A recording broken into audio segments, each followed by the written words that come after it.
궁금했어? 대답했어? 안녕하세요. 여러분의 궁금증을 해소시켜드리는 궁금했어 채영임이라고 합니다. 혹시 해썹 인증 심사 결과에서 보완 또는 부적합 판정이 나오셨나요? 그렇다면 집중해주세요. 오늘의 주제는 심사 지적사항에 대한 개선 방법입니다. 자세한 답변을 도와주실 대답해썹님 안녕하세요. 안녕하세요. 오늘의 대답했어 기술관리팀 조우연입니다. 네, 먼저 지적사항에 대한 개선 방법을 알아보기에 앞서서 해썹 심사 결과에는 어떤 것들이 있는지 궁금한데요. 심사 결과가 어떻게 나누어지나요? 저희 해썹 심사 결과는 심사 종류에 따라서 그 결과가 조금씩 달라집니다. 우선 인증심사 또는 영전심사의 경우에는 적합, 보완, 부적합 이렇게 세 가지 결과가 있습니다. 다만 주의사항이 있는데요. 평가 항목 중 필수 항목에서 미흡한 경우 전체 결과가 적합 또는 보완이더라도 부적합 판정을 받게 됩니다. 조사평가의 경우에는 적합 또는 부적합 이렇게 두 가지 결과로 나뉩니다. 조사평가의 경우 즉시 인증 취소 기준이라는 게 있는데요. 주요 위생 안전 조항에 대한 관리가 미흡하거나 일정 점수 이하를 받게 되면 해썹 인증이 취소되니까 주의하셔야 됩니다. 그럼 인증심사에서 보완, 부적합 판정을 받았을 때에는 인증원에서 결과 통보를 받고 조사평가에서 부적합 판정을 받았을 때에는 지방식약청에서 결과 통보를 받는 거네요. 그럼 그 이후 절차는 어떻게 다른 건가요? 네, 인증심사에서 보완 판정을 받게 되면 3개월의 보완 기간을 드립니다. 네, 3개월 내에 지적사항을 개선을 하시고 관련 서류를 작성을 하신 다음에 보완 심사를 신청하시게 되면 재심사가 이루어집니다. 다만 부적합 판정을 받은 경우에는 별도의 보완 기간 없이 부적합으로 종결이 되게 됩니다.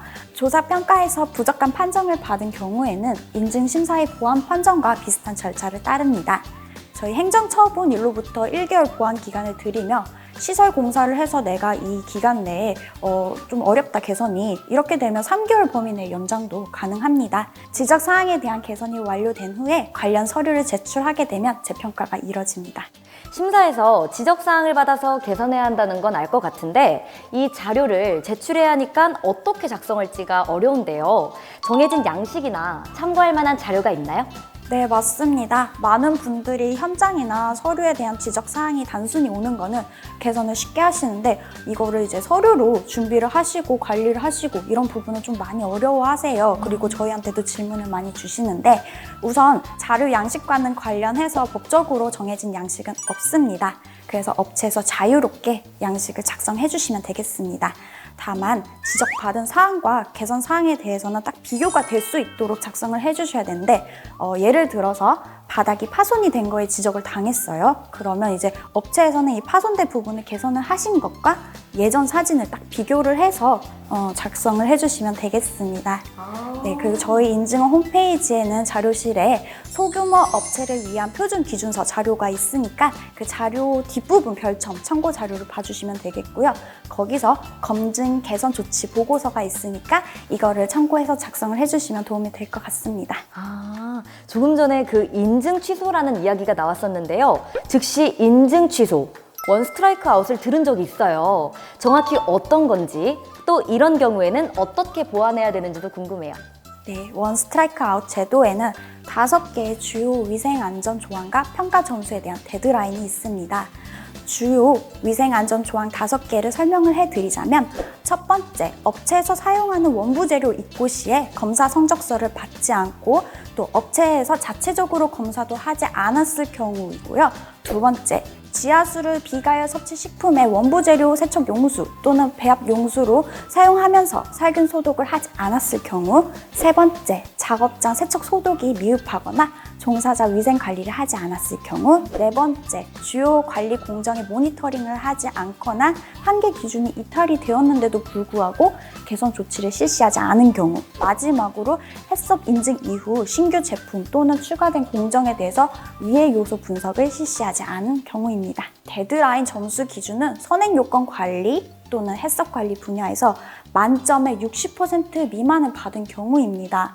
조사평가 5가지 중에 하나라도 해당이 되거나 아니면 한 분야에서 60% 미만 점수를 받게 되면 말 그대로 보완도 주지 않고 즉시 인증 취소가 되므로 해당 내용에 대해서는 관리를 철저하게 해주셔야 됩니다. 그럼 반대로 심사 결과가 적합일 경우에는 지적사항에 대한 개선 조치를 하지 않아도 되는 건가요? 아닙니다. 적합인 경우에도 지적 사항에 대한 개선 조치는 진행하셔야 됩니다. 다만 개선 조치에 대한 사항은 다음 평가에 확인을 하기 때문에 특히 전년도 조사 평가의 개선 조치를 이행하지 않은 경우에는 2배 감점을 하는 제도도 시행되고 있습니다. 꼭 개선해 주시길 바랍니다. 그럼 마지막으로 보완, 부적합, 원 스트라이크 아웃을 피하기 위해 업체에서 심사 전에 확인해야 할 관리 포인트가 있을까요? 네, 햇섭은 단순히 인증을 유지하기 위해서 일시적으로 관리하는 시스템이 아닙니다. 작업장이 가동될 때에는 항상 자체적으로 정한 햇섭 기준에 따라 운영을 해야 하고요. 문제가 발생될 경우에는 업체에서 즉시 개선을 해서 제품의 안전성을 확보를 해야 합니다.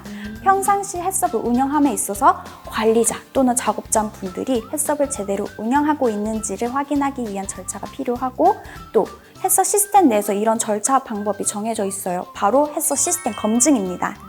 검증하는 방법에는 다양한 방법들이 있고요. 그중에서 심사에서 활용하는 실시상황 평가표를 활용하여서 직접 우리 작업장의 관리 상황을 평가를 하시고 이런 부분이 개선이 돼야 되는구나 라고 확인을 하시면서 운영을 하시면 심사에 좋은 결과가 있을 겁니다.